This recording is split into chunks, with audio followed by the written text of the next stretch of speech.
what's up?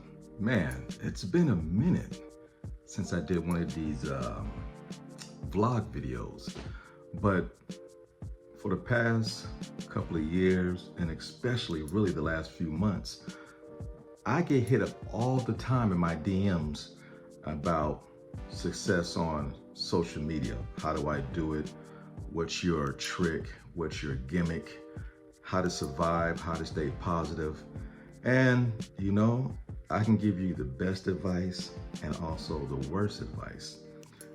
The worst advice that I can give you is to do what everybody else is doing, because it doesn't work. And I know a lot of people have favorite YouTubers that they like to follow and mimic. You're doing yourself a disservice, man, because you're not being who you are. You know, every individual on this earth has something to give, and it might take you a lifetime to find it. You might find it early on, but comparing yourself to other people and watching their success is going to hinder you in the long run. But that's just the way social media works. Like, for instance, if you go to my YouTube channel and you go through the popular videos, the first 10, you might find one movie review. I think it was that one movie, RRR, that was popular a year ago. My channel is not based upon movie reviews. That's just a small portion of what I do. And then over the years, you should learn what consistently helps your channel. For me, it's original content. Again, go to my popular videos. The #1 video ever did is a poem that I wrote. Number 2, I believe, is a documentary. I'm a director. I direct films and documentaries. Number 2 is a documentary. Number 3 is a short story I told called True Stories about R. Kelly. So those 3 things is something I do really well that nobody else does. I write poetry and produce the music. I do documentaries from a Black perspective, and also I do true stories about my life. Those are 3 things that nobody else can do. So I'm a bad example to follow because you can't do what I do or tell my type of stories. But that shouldn't stop you. Like, there's 2 things I love way more than movies, and that's music and sports. Movies come further down the line. So there's no need to compete with other YouTubers when it comes to movie reviews. Like, for instance, Twisters just came out, right? I'm not doing a movie review on it. There's nothing I can tell you that somebody else has already said. There's nothing I can add to the conversation. Maybe a personal experience in a theater, that's about it. And if you notice in my movie reviews, I don't sit there and just talk about director, cinematography, actors. The list goes on. I don't read from a piece of paper, no. I give you my experience watching a movie. I am not a movie critic. I'm a movie pundit, and I happen to love movies. So I give it to you from a raw perspective, not some dude who's trying to be a movie critic. I have a theory on that, and you know, if you didn't go to school for it and you can't write a journal about movie reviews, I don't consider you a critic. That's just my thing. People go to college to become something. You don't just, hey, I want to do that and do it. It doesn't work that way. You might think it does, but it doesn't work. And like, for instance, again, Deadpool and Wolverine comes out next week. I will not be doing a movie review. Everybody and their mama will be talking about that film. I believe in doing counter production. I'm going to an 80s party next week. I might do a live vlog on that instead, rather than talk about Deadpool and Wolverine. Because the people who follow me respect my decision making. They like the fact I don't follow trends. They like the fact I'm a leader and not a follower. And once you've seen about 4 or 5 reviews, trust me, you've seen them all for that movie. So why watch 10, 15, or 20? It's not going to change your experience. The only reason why people do that, that particular film they might love and they can't get enough of hearing good things about it. Or it's the film that they despise and they can't get enough of people talking bad about it. That's the only reason why people watch movie reviews 10, 15, 20 times throughout the industry on social media. After 2 or 3 from my favorite YouTubers, I'm done. I might even watch a review and don't leave a comment. I will respect your channel and like it, the video. That's the right thing to do, but I don't leave comments everywhere I go. It's daunting. I know too many people. One of my favorite YouTubers is a fellow brethren, Q Reviews. And we talk daily off camera. We go back and forth on social media. Sometimes we text, but we communicate daily. And we feel the same way. Out of our core group of people that we know in our organizations, I think our 2 channels have made the most diverse change within the last couple of years. He too only do a handful of reviews, but you know what? When he does them, they're the best. He's on the one wheel. He's outdoors. He's in front of the theater. The way he talks about the film comedically, nobody else can do Q but Q. And just recently, again, Q is like me. We like other things more than movies, like music and other things, right? He recently did a movie, music review for Eminem's new album, The Death of Slim Shady.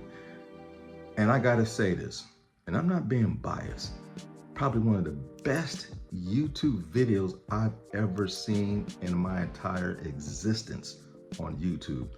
This man was in the alley with a smoke bomb wearing a Jason mask. This man was eating a spaghetti sandwich. This man was in a park. This man was traveling on troubled transportation and for a music review for Slim Shady's new album, and he happened to be in downtown Detroit. Come on, the home of Eminem.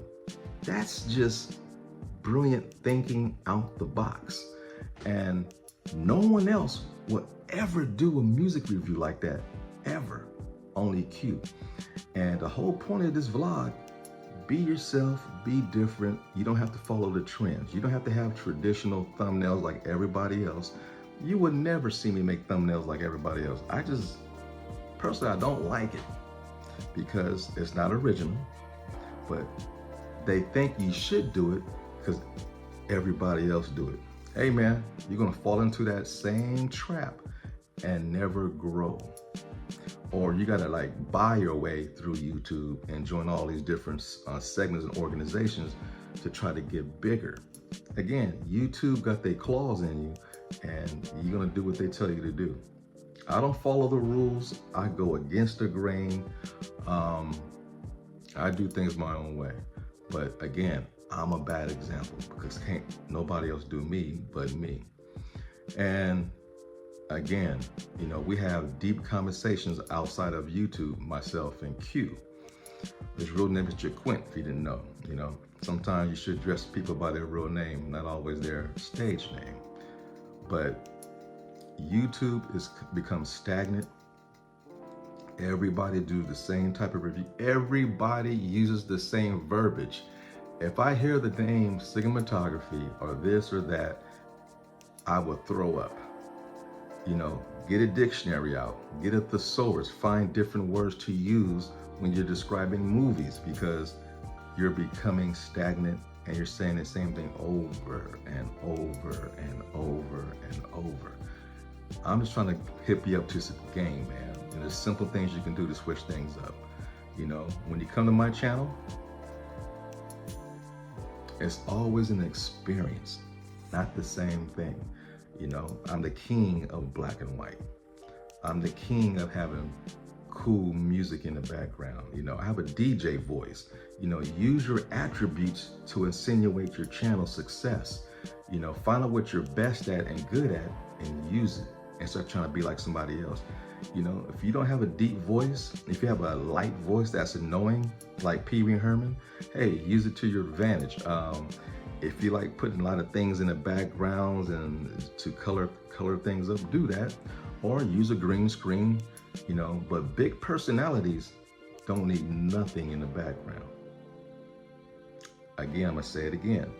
Big personalities don't need nothing in the background to distract away from the main conversation. Again, a lot of people use gimmicks to enhance the experience of their YouTube channel. You know, most people can see right through it. And when everybody's being negative, you don't have to be negative. When everybody's being positive, you don't have to be positive. Set your own trail and blaze. Again, when big time movies come out, I won't be talking about on my channel. Only a few I might. Like last year, I didn't do a review on Barbie. I didn't do a review on Oppenheimer. Why? I didn't do a review on Doom. You know, you guys can have all of that. You can fight amongst each other, you know, and see who wins. You know, find something original to talk about and take a chance to do some counterproductive against something else that everybody else is doing. And you'd be amazed what an audience you might capture. You know, I'm about to hit 9,000 subscribers. That's not by accident. It's not because I do what everybody else does, because I do the best version of me. I just happen to talk about movies. I'm in the movie industry, so I have a lot of knowledge behind it. So I talk from a perspective of, you know, behind the scenes, but I don't talk as a fan, only a few times when it comes to certain artists, actors, and directors. But, you know, find your path, and before you know it, the numbers will come.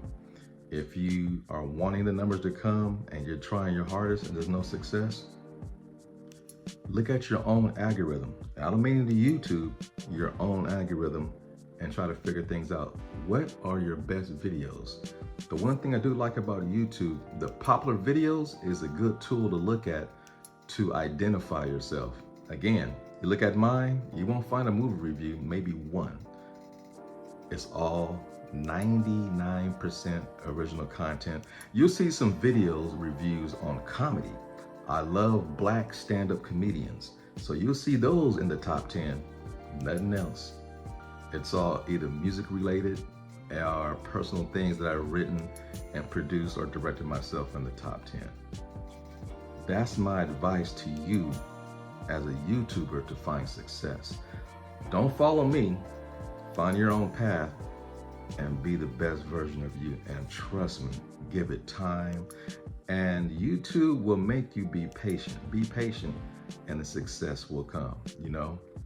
Again, over the years, I found my groove. I got in my lane and I stayed in it. And then I blazed a trail to make myself better. And success has come. And I'm looking forward to future success. Until the next time, be sure to like, share, subscribe, tell all your friends, and more importantly, leave your comments down low. And I'm out. Peace. You know the routine. Fade to black.